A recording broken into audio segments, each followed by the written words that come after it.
playoffs, and a whole lot of love for the game and our team. This is Buds and Blue Jays. And now your hosts, Riley McConnell and Jesse Burrell. Good evening, everybody. It is Wednesday, September 11th, and welcome to episode 211 of Buds and Blue Jays. It's your place for all things related to the Toronto Blue Jays. Two-man show here again today. Jesse Burrell joined by Jesse Turiso, and today on the show, Bowden Francis has done it again. He's continued his run as a dominant starter, taking another no-hitter into the ninth inning. And Jesse, I really thought he was going to get this one today. We'll talk about him, the run he's been on, and what this means for him and the future of the Toronto Blue Jays going forward. Plus, we've got to talk a lot of defense and base running, a lot of small ball on the episode here today. So tune in and dive deep for that. Plus, we got some names going on down in the farm. The Vancouver Canadians are doing great things. Bo Bichette's on a rehab assignment, and so much more in this episode. But Jesse, another exciting weekend of Toronto, or a early weekday here for the Toronto Blue Jays, as we're down to just 2 homestands left in the season, and a fun series against the New York Mets, even though we couldn't get that win for the team. But how are you feeling, my guy, after this series against the Mets? It's another loss, so it kind of helps us for the playoff, or not the playoffs. Wow, I should say draft odds for Ethan Holiday. So that's a positive in some way. We're now seeing what could be our future ace, and if you know the picture I sent you, pretty much what I believe Bowden Francis should have been this year, being the top 10 Cy, but it is what it is.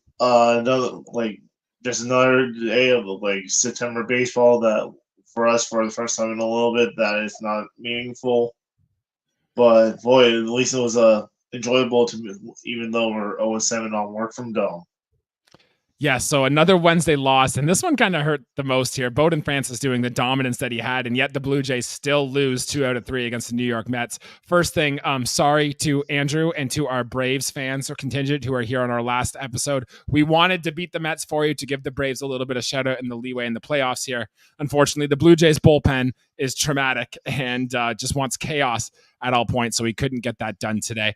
But so much came from this, and I think it's perfect, like you said, for this series. The fact that the Blue Jays were able to show some good signs, they had some good performances, yet ultimately still lose and boost those draft odds, which I think is, hey, in a season where wins don't really matter anymore, where it's all about wins and lessons, I'm hoping the Toronto Blue Jays could learn a lot from that series there.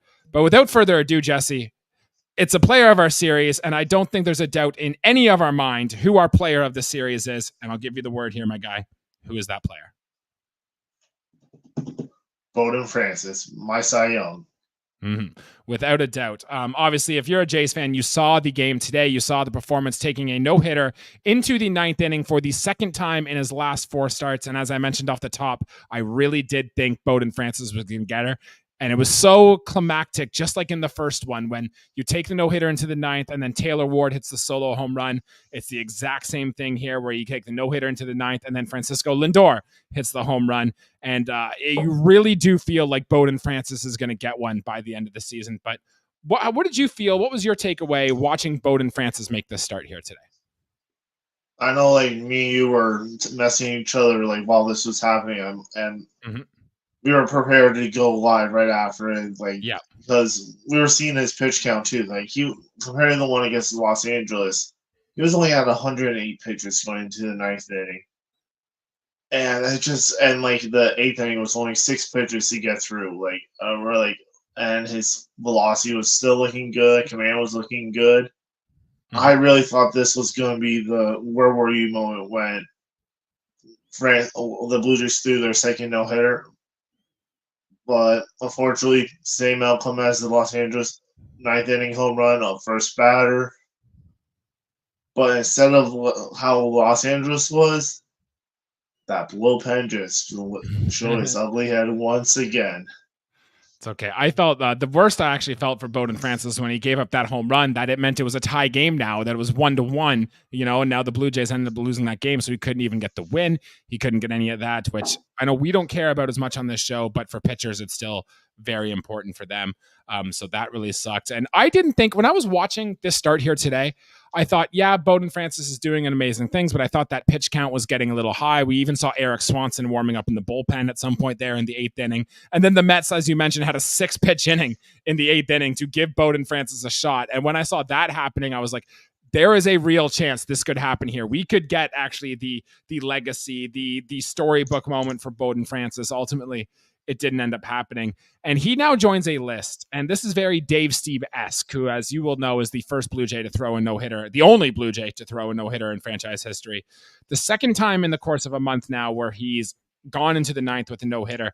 And I don't know about you, Jesse, and I have no idea how to look this up, but he joins a list of several Blue Jays now who have taken a no-hitter into the 9th inning, but have lost it. Like David Cone did this. Roy Halladay did this. We won't forget what might have been the best Blue Jays pitching performance of all time, which was what Brandon Morrow did against the Rays. And then Dustin McGowan had one as well. Like the Blue Jays have flirted with these no-hitters so much in our lifetime, and we've never been able to actually get across that line and to get it done. So, Jesse, do you think Bowden Francis is going to throw a no-hitter at some point in his career? If this run keeps going and like the teams that we're facing coming down the stretch, who are I'm pretty sure that not many of them are fighting for playoff spots. Mm-hmm. It's quite possible because they probably won't be playing like their A lineup. They might be playing their 4A lineup, Right? And it is quite possible because if you look at how he was carving up the Mets, and they were playing pretty much their main roster. Yes, they're a little banged up with some key players, but it took them Francisco Lindor in the 9th to get the home run. And there was a couple, like the hit by batter he had on Iglesias leaned into that. So maybe if that wasn't the pitch there, yeah. So like maybe it could have been a little different, and he wasn't going to be facing Lindor to lead off the 9th. It could have been their 9-hitter or someone else. Mm-hmm. Like there's little things that could have changed it. Like, but again, what coulda, shoulda, woulda. It is what it is. It's like always the bridesmaid, never the bride when it comes to the no-hitters for us. Amen. You can say that again, my guy. That's how it really feels. And the Blue Jays, like I see these teams that have like 10 no-hitters, 20 no-hitters, and the Blue Jays have 1 in their career. But I really do think it's going to happen. And I really do think it's going to happen as soon as next season. If it's not Bowden Francis, the Blue Jays are definitely going to get one here soon. Watching his start today, Jesse, I thought it was weird because we've mentioned early in the season that Bowden Francis is usually at his best when that fastball is sitting about 95. The velocity was actually down on the pitch quite a bit today, and he was leaving a good chunk of them just in the middle of the plate in the upper quadrant. Like the fastball that Lindor hit out was where he's been basically putting his fastball all game. It's just the hitters just don't seem to hit it. I've never seen a right fielder get more putouts than what Nathan Lucas got in this game today, because every single person was just a little bit late, getting just under the ball with Bowden Francis, lifting it in the air for soft contact. I have a bunch of stats that can prove that as well, which I'll read off in a little bit here, but I don't really know from a sabermetrics standard or a like under the hood stats how exactly Bowden Francis is doing it. He is just missing the barrel of the bat at an elite rate that we've never seen since maybe what Marco Estrada did in his time here with the Toronto Blue Jays. And he had some very good moments for this team. So what's your secret? Like, how is Bowden Francis doing this? Because on paper, this stuff doesn't look so great. No, exactly. Like I really think it's how he's implementing his new splitter and like limiting the curveball more, throwing the slider, and even the 2-seamer he's implemented like here and there too. It's like, a lot of people are certain games he's heavy on the splitter, certain games he's heavy on the 2-seamer. I think it's just him able to use all his pitch arsenal and locate it has really made it more difficult for him instead of how they were earlier in the season, saying the curveball or the fastball. Mm-hmm. Right. When those development pitches weren't really developed yet, and now he figured it out after losing his spot after 2 starts and getting sent down and being hurt. I think that was like that injury and him working in AAA definitely has made him become the Cy Young candidate that I thought he would be coming out of spring. And if you remember, we talked about it at the time, but when Bowden Francis was sent down and he was in Buffalo, he was carving up AAA hitters. I think he had a 0.64 ERA, something along that lines when he was down in Buffalo. So it shouldn't really surprise anybody that Bowden Francis has gone on a run like he has in just 11 big league starts is all that he has had. Jesse, I want to turn things to statistics here with Bowden Francis. And I know you shared one with me earlier today, which is quite impressive. I'll let you read that one out if you want. But I also did some research digging onto Bowden Francis and put into perspective just how massive the little run, the 6-start stretch he has been on over that time. I just know he's allowed like the least hard contact in that time. He's not walking anybody. He just decided, I'm just going to throw in the zone. Too bad you can't hit it. He's got the second lowest hard hit rate behind only Paul Skeens in baseball. His whip is the best in baseball, lowest line drive rate against him, and second in win probability added behind only Chris Sale, who's going to win a Cy Young Award for the Atlanta Braves this year. Absolutely dominant stuff that we've almost never seen in franchise history from a Blue Jays pitcher. So that's just how good Bowden Francis has been. Did you want to share some of your stats from what Bowden's been doing? Yeah, like his one stat, like it's him, DeGrom, and I'm drawing on the blank, but like he has the lowest ERA and 6 starts at 0.40.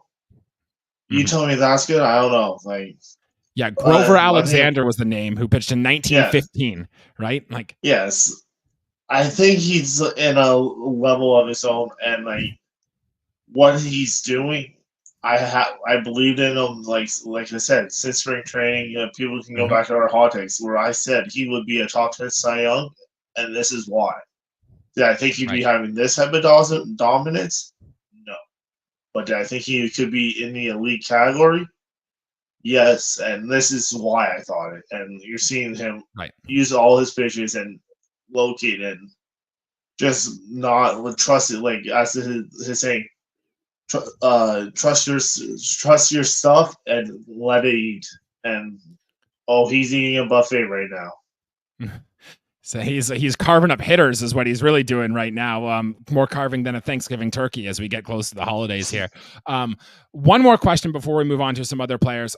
Bowden Francis, with the run that he has gone on lately, because I remember at the All-Star break, we talked about what we wanted to see in the second half. And one of those things is we wanted to see Bowden Francis prove that he can be an established member of the starting staff going forward. I think he's done that. And I think he's done that without a doubt going into next year. So what does this mean then for what the Toronto Blue Jays are going to do in the offseason in regards to addressing their pitching, or maybe on the other side? And where do you slide Bowden Francis into the rotation in 2025? Is he your number one, or do we slot him in the back end of the rotation just to limit his workload?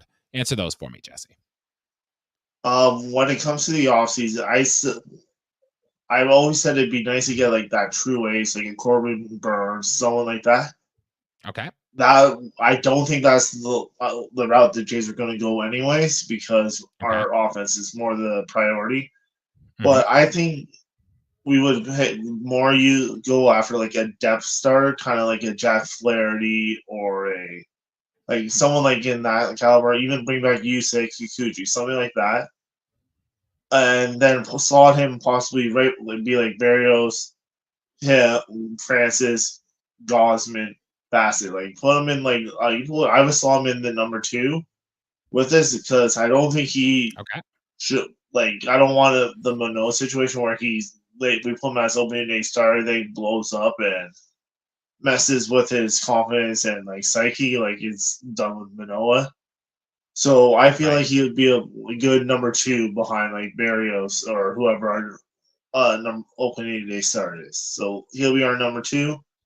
And then for the offseason, just more like a depth, either swingman or depth, like a low bottom of the rotation starter, or really fix our bullpen. That's when our pitching needs to be fixed. So I think with Bowden Francis showing this run that he's been on, you can absolutely pencil him into the rotation. And I think you hit the hammer on the head by saying it can allow the Blue Jays to go spend their money that they're going to spend on the bats to improve the offensive here. It's worth noting, Bowden Francis is now 28 years old. He is not a free agent until the 2030 season. He is under team control for another 5 years. He hasn't even hit pre-arbitration yet. So he's going to be pitching his prime years at a dirt cheap salary, which is, I hate referring to these players as just tools and widgets and with numbers attached to them, but the front office types absolutely love that type of stuff. And having Bowden Francis be dominant, we hope be dominant on such a short price point is going to mean so much for what else the Toronto Blue Jays can do this offseason, which bodes well too for a Vladimir Guerrero Jr. or maybe a Bo Bichette extension, which we can touch on a little later. In terms of next season, I'm with you, my guy.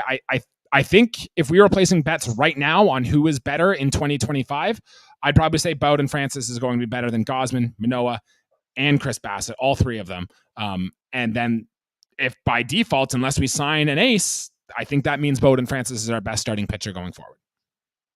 Is that too risky? Is that too bold? Yeah. No, you know me, I'm a spicy guy. I'll take the right. Like I said, Barger MVP, Bowden Francis, Cy Young, Ernie Clement All-Star. Those were my three things. And hey, although not all three of those are going to come true, all three of them did take little steps in the right direction. So maybe our bold predictions weren't exactly so bold. All right. Anything else to throw in on Bowden Francis on his next thing? I think he's lined up to pitch against Texas in his next start. So we'll talk about him then, and we'll see how he performs in that one. Maybe give him an extra day because the pitch count did get over 100 pitches. Anything else to add on him before we move on to the rest of the team here?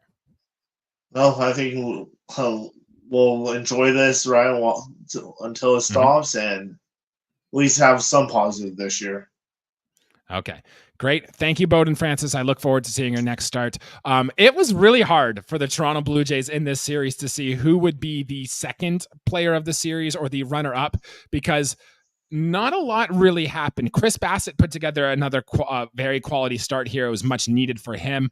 So I guess he would be our second player of the series here. 6 innings pitched, 5 hits, 1 earned run, 1 walk, 8 strikeouts.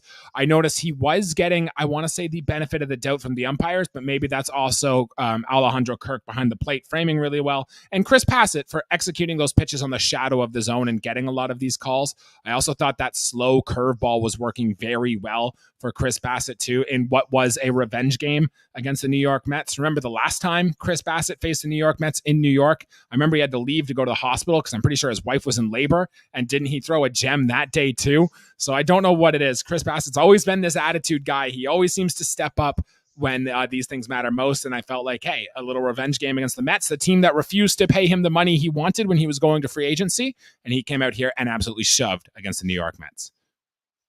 Oh, yeah, he definitely was solid. And I remember last season, too, he went head-to-head with Verlander and won that matchup. Yeah. So he's got this hound dog mentality in him here.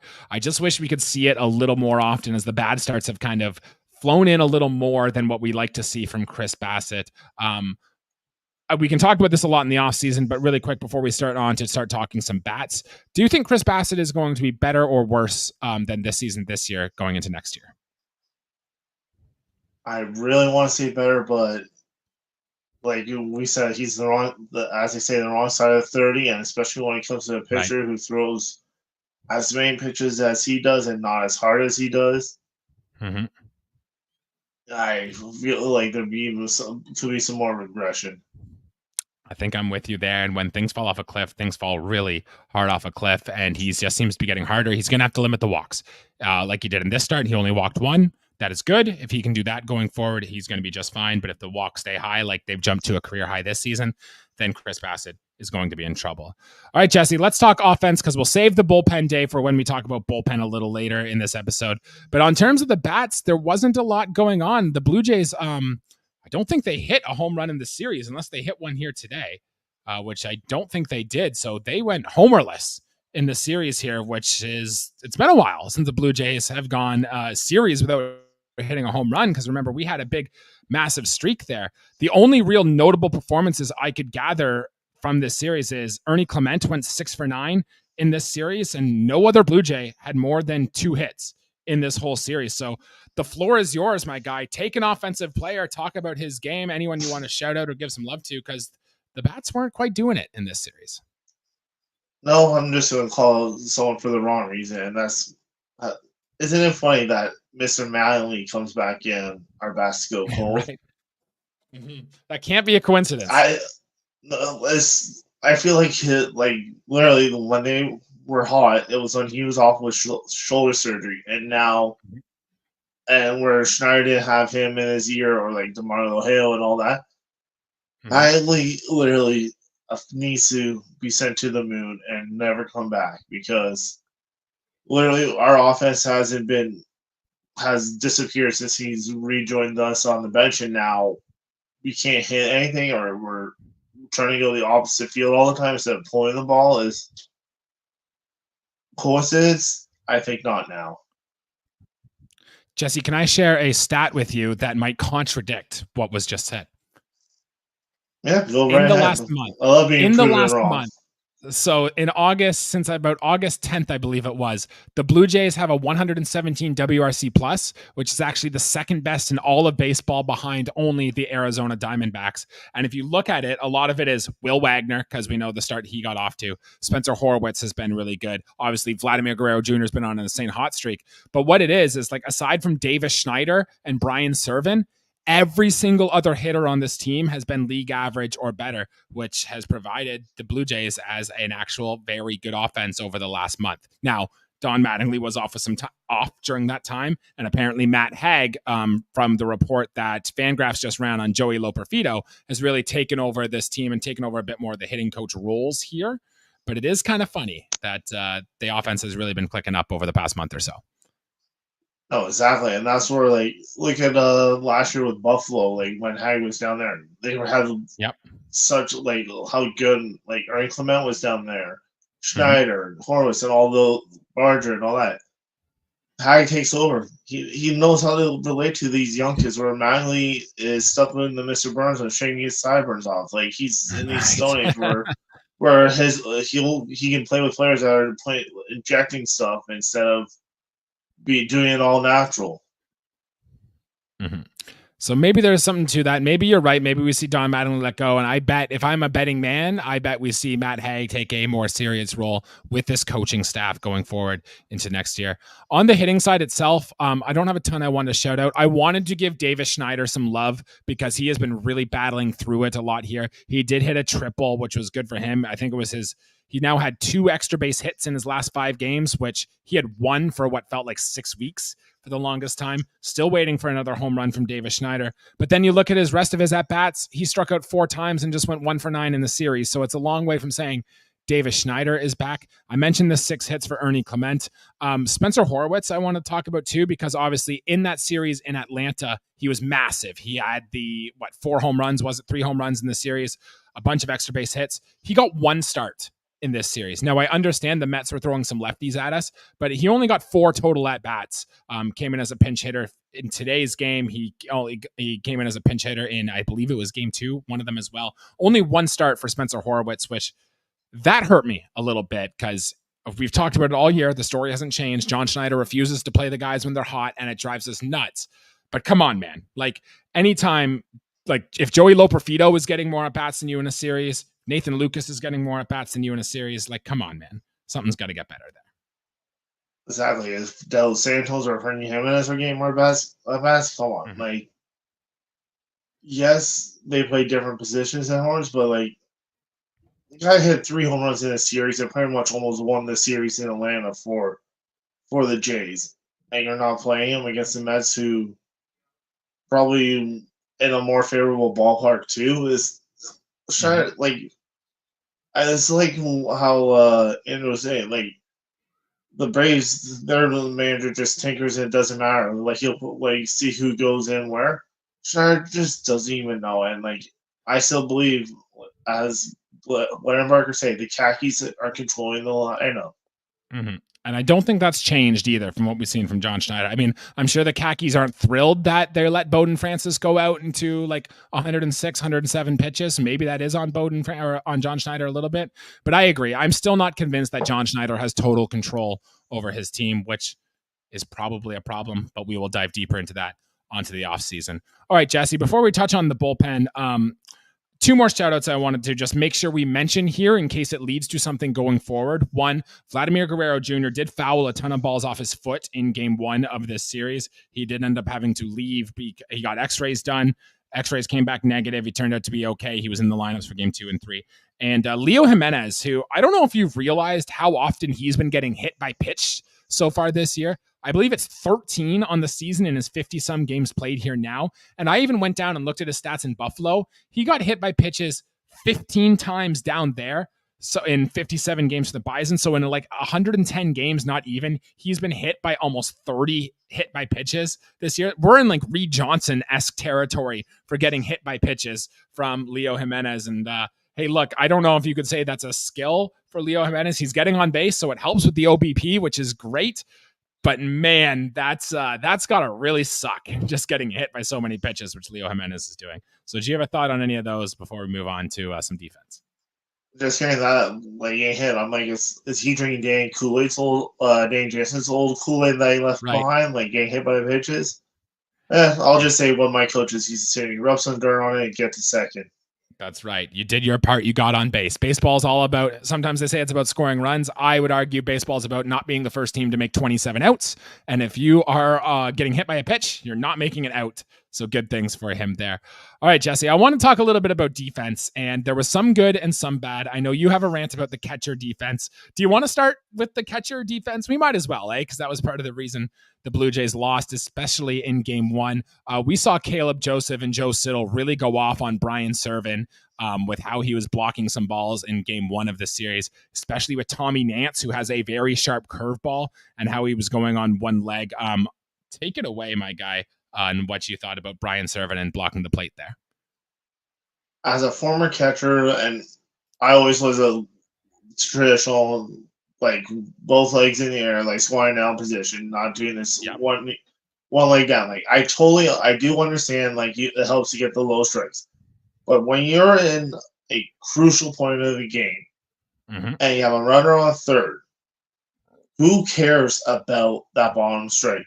You want to keep that ball in front of you. Like, him going down there, you can't slide over to square out the ball and keep it in front of you. Keep that, not give that extra 90 feet. Him not doing that twice made us lose game 1. And even Alejandro Kirk, in yesterday's game, same thing. One down, ball in the dirt, tries to block, he can't control it. Goes away, extra 90 feet. These are the fundamental things championship teams, I know we're not a championship team, don't do. And know when to do it and when not. And the crucial point, that ball low strike, catch the ball better even in this fine position. Who cares if you're down low and frame it? If Alejandro Kirk's good at framing, he can do it in any position. Like, sure, yeah. These moments are just so crucial in games, and like if this was a wild card game and that's how we lost our game 2 of the wild card, no one this would be way worse. I'd be saying way worse things right now, and a lot of people would be screaming or breaking TVs about. This is stuff that you can't have moving forward, and this is where I feel like if Danny Jansen was still on the team, that was one catcher who never did that. And I know those breaking balls by Tommy Nance would not have gone that far, and we still could have won that, swept this series, or won it 2 games to 1. These things cannot happen. I understand. I understand the whole pitch framing and analytics, the low strike. You want to get those strikes, but defense wins championships, not analytics. Right. And there's something to that. Like, normally I would be on the side of, well, no, you should be framing. You can steal strikes. A strike is very valuable. You should try to do it. But what was the thing you told me earlier today? Like, it's better to give up a strike than to give up a run, which is exactly what happened with Brian Serven there in game 1 of this series. A few episodes ago, we were giving Brian Serven some love as a backup catcher. We thought, hey, he hits enough. He plays good defense. But if he's not playing that good of defense behind the plate, and he had another offer in this series, Brian Serven not on your big league roster in 2025 now, correct? No, I don't even want him in our system anymore. Like, Okay. I'd rather have Phil Clark up here or Pierre Henry if he was healthy. Like, Serven is not. I wouldn't even consider him a 4A catch, like a 4A player. That like he is more. He's done more harm than positive. Like, yeah, that Boston series and the one game, I believe it was the Philly series. Yeah, he got hit.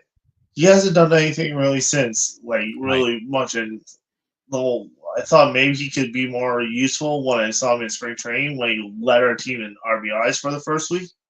Yeah, you But that remember was that? probably all. That's probably all he could do when he was, because none of the key players are playing more than like two at bats, or pitching more than one inning. So I guess he should stay in the minors and not come back. Well, who knew? Catcher defense is still very, very important. That was the negative from the Blue Jays on the defensive side. We did actually see a few balls. We talked about a little bit last series about balls not being made, throws not being made. We saw another one in Game 3 today where there was a throw from Luis De Los Santos that didn't quite get there.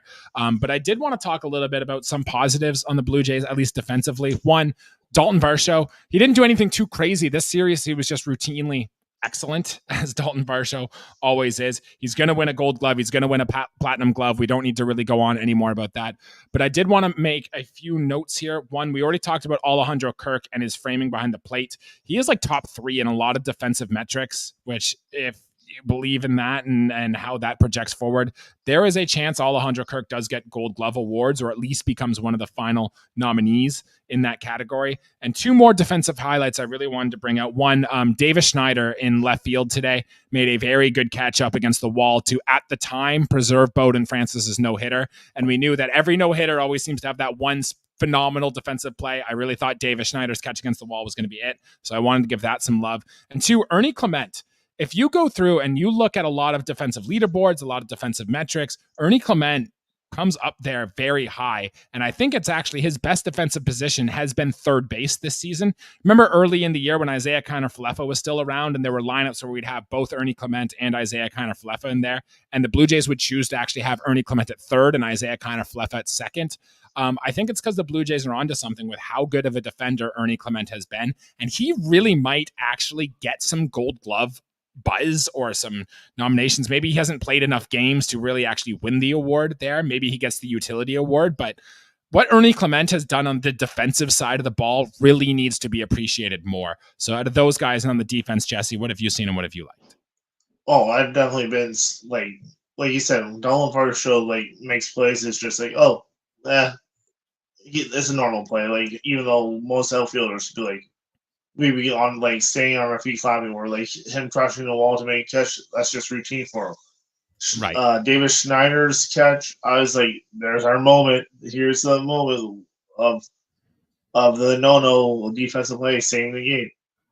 But yeah, like Ernie Clement just been so easygoing, natural, no issues. Like, I definitely can see him even having some gold, but like a Gold Glove by his name when in next year's lineup.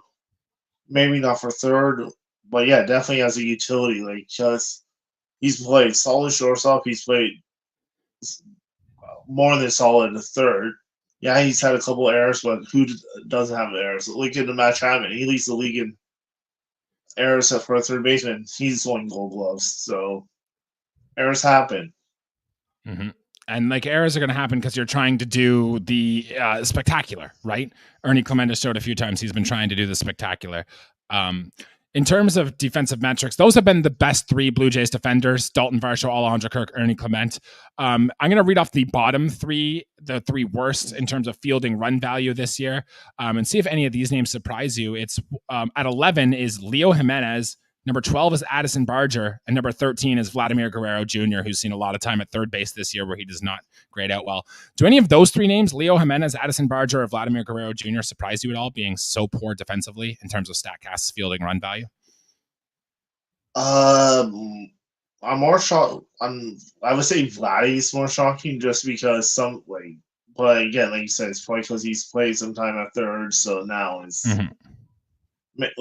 Doesn't help him, but when it comes to Jimenez and Barger, they're first times in the big league. You're like most rookies struggle defensively. Like Vladdy was the worst third baseman when he first came up. Right. Bo Bichette was not the greatest when he first came up. It's gonna like once they get accustomed to the speed of the game and knowing how the timing of the runners and everything like that, the sky's the limit. Like they're all getting their feet wet. This is what happens when you are letting kids play, which we all want because we were tired of the retirement home Blue Jays. So it's nice to see the kids play and work, develop, because you see them in this level. It knows what we have for the future, who we need to go after, and so I'm not shocked about Barger and Jimenez and all that. But yeah, why once more kind of shocking to think about it. Right. Knowing that Leo Jimenez and Addison Barger can actually play good, competent defense is going to get them in the lineup a little bit more. And especially for a guy like Addison Barger, who had a hit and an RBI in the finale here today, we want to see his bat in the lineup. If he shows he can play a decent third or right field, then that's going to go better to getting his bat in the lineup more, which will add more power to the Blue Jays lineup. So that is something I really want to watch for as we get down to the final few weeks of the regular season here. From Jesse, because we've been talking a lot of fundamentals this episode. This might just be the fundamental episode of these Blue Jays team, this young Blue Jays core. We might as well wrap it all up and touch a little bit about base running. And the Toronto Blue Jays, it's hard to see when you're watching games live just how much base running really does matter for the team. But we saw in this series, Vladimir Guerrero Jr. made a very aggressive turn into second base. It looked like he was safe, but then he slid off the bag and was ruled out. There were a couple more instances too where the Blue Jays didn't look so great on the base paths. And if you look at the terms, there's a few metrics you can look at, but one was Fangraphs has a stat called base runners runs above average. Blue Jays are dead last in baseball over the last month. And a lot of their big culprits have been Vladimir Guerrero Jr., who does not run the bases well, Alejandro Kirk, who should not surprise you because he's slow as dirt, and Spencer Horwitz, really not a good base runner. He was very surprisingly low on a lot of this. And a lot of it is he's just not taking that extra base when he's presented. He's kind of been going more station to station. And plus, he's a first base / DH type. Those guys aren't really, wheels on the bases too. On terms of the base running side for the Toronto Blue Jays, whether it's good or negative, what's got your attention? What did you want to touch on here? Something that's played the Jays even the last, I'll say 10 years now. We have been horrible base runners, either trying to steal bases, in the base stealing, or even trying to stretch out first to third, or even first to home, on some extra base hits. The amount of times we complain about base running, even in this Ross Atkins era, it's just, I don't understand. Again, fundamentals, base running, defense, and hitting. Base running is so key to score runs, and if you're getting else on the base pass,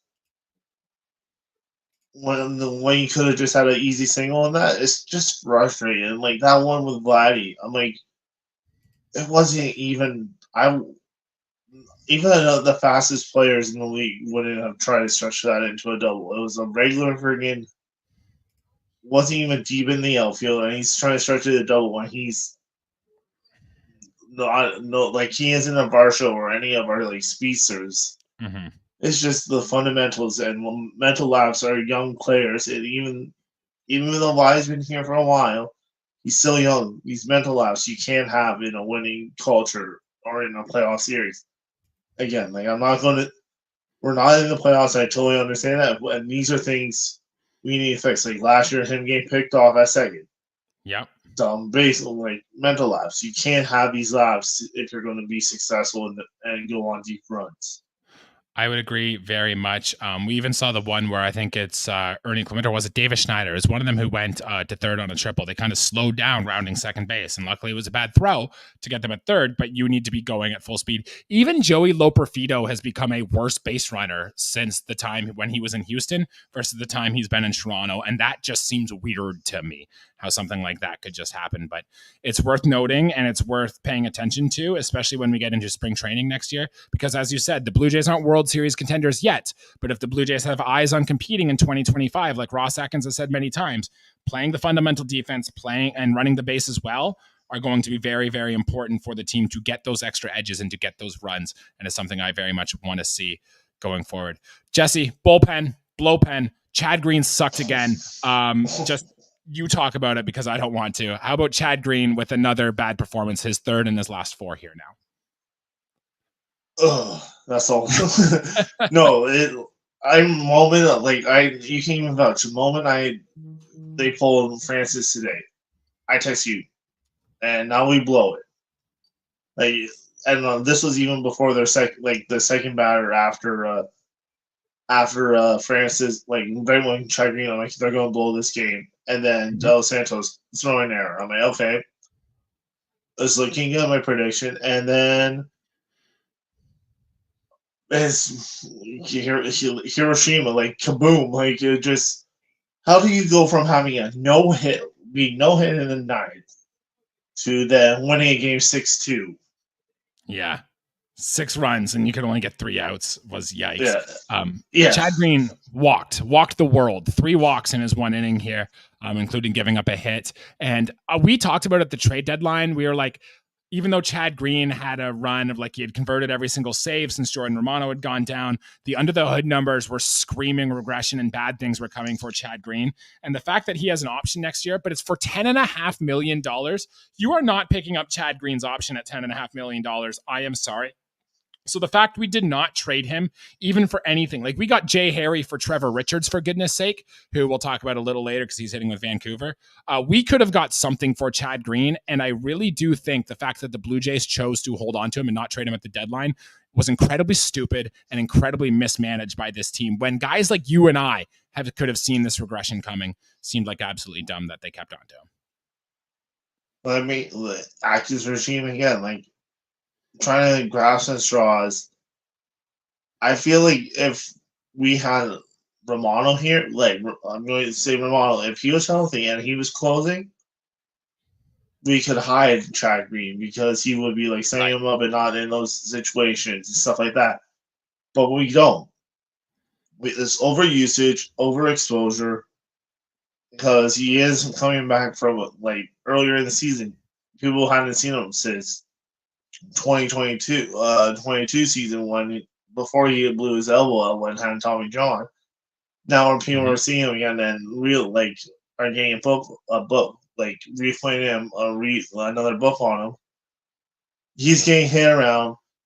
We're using him too much because no Blue Jays one is easy anymore. It's always a close one where we need the high leverage pitching, and now it's showing us our bullpen has really shown the ugly colors, and our once reliable closer, and for the time being, is now cementing himself as part of the bullpen, where we thought he was going to be a positive, and it's just overexposure, overusage, and now we have to suffer even more.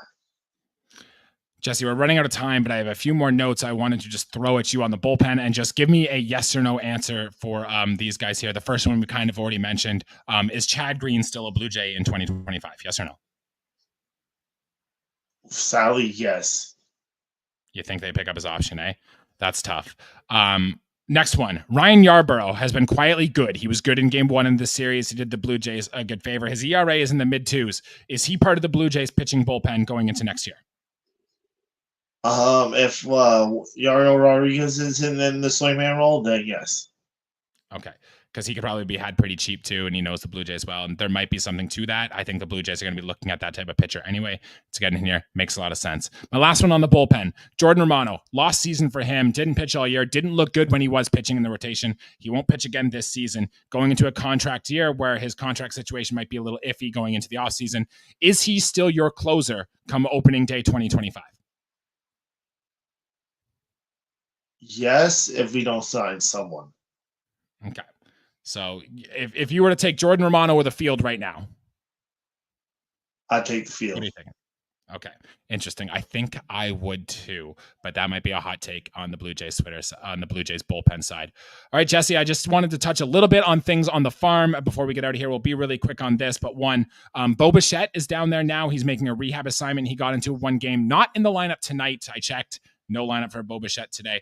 But in his debut, he went 1 for 3. He actually grounded out twice to Cavan Biggio, who was in there for the Gwinnett Braves down there. So it's kind of wild. Bo Bichette and Cavan Biggio both in AAA hitting to each other. He did have a single to left. He also had a throwing error at his time at shortstop, which led to a disastrous inning from Jake Bloss, who now 2 of his last 3 starts for Jake Bloss have been absolutely terrible. A lot of walks, bad command from Jake Bloss. I really don't think we're going to see him in the big leagues this season. Orelvis Martinez had back-to-back multi-hit games, including 3 doubles in that time, but 0 for 6 in the game today. And I wanted to shout out the Vancouver Canadians, who game 2 is actually going on live right now in their series, best of 5 in the high A. They're going for back-to-back championships down there in Vancouver at the Nat.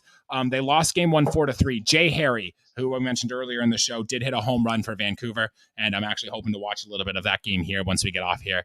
So go Vancouver. The stuff in the minor leagues, the stuff on the AAA team, Jesse, anything you want to shout out? Well, I did your trivia question today on Twitter, naming how many name the 77 players of the Bisons. I think 44 is pretty good out of 77. Which is insane, by the way. Buffalo's had a lot of guys. You think the Blue Jays bullpen has been a mess this year? You should see what's been happening in Buffalo. But absolutely, if you're a Blue Jays sicko and you want to try to name all 77 players who have pitched for the Buffalo Bisons this year, maybe we'll head up a Sporkle quiz for you to do that so you can try it at home or something wild. But props to you for getting that many names on that list. Yeah, I definitely was kind of shocked about myself that I could think of that many players. Yes, I do follow them, but like 44 out of 77. That I have too much time on my hand. Even though I'm being a parent, and I still can think of that many players. Jesse, we're baseball nuts, my guy. We fell in love with a game at a young age, and even though the Blue Jays depress me at my heart and soul sometimes, we're still here. We're still doing this show. Shout out to Trey Savage, who is officially a top 100 prospect now, moved into about 98 on MLB Pipeline's top 100. So the Blue Jays officially have a top 100 prospect. So, hey, it's not all bad going down on the farm, and we are well on our way up. Big series coming up. We have a day off on Thursday. We are going to the Baseball Town event in Toronto. So if you are in Toronto tomorrow, we will be at 945 Bloor Street West. Come hang out with the 2 of us. We'll be hanging out with a bunch of people. Scott from the Walk Off podcast, a bunch of us will all be there. Please make sure you are there. It is the last time to be there for this season. Come have a beer with the 2 of us, talk some baseball. If you think you can name all 77 Buffalo Bisons next year, come on up and have a chat with us. We'd love to talk some baseball with you there. Jesse, anything else you wanted to shout out before we get out of here today? No, definitely. It's been a great time every time at the Baseball Town, and met some great people, and hope to meet some even greater people. And that's what it's all about, eh? Just meeting people. Like-minded people who love talking Blue Jays baseball is always a good time. All right, that'll do it for episode here today, guys. Remember to like the video, subscribe to the YouTube channel if you haven't done so already. We've got a lot of big things coming in this offseason. You do not want to make sure you miss that. Remember, we are live on Facebook, Instagram, Twitter, and on YouTube. So if you want to leave a comment or have a question during the show, please make sure you can leave that. Please make sure you leave a 5-star review on all of our podcast platforms. You can do it Spotify, Apple Music, iTunes, anywhere you can listen to your podcasts. You can find our show and follow us on the socials, Instagram, TikTok. We've got a bunch more content coming up. We might even have a video going out later tonight. So please make sure you follow that and stick around with all things related to the Toronto Blue Jays. You're not going to miss on any of those. For Jesse Turiso, I am Jesse Burrell. Thank you all for listening. We will be back to recap the upcoming homestand against the St. Louis Cardinals. Until then, let's go Blue Jays, and let's play the fundamentals, baby. Let's do things right. Let's play the fundamentals, and thanks, Jess.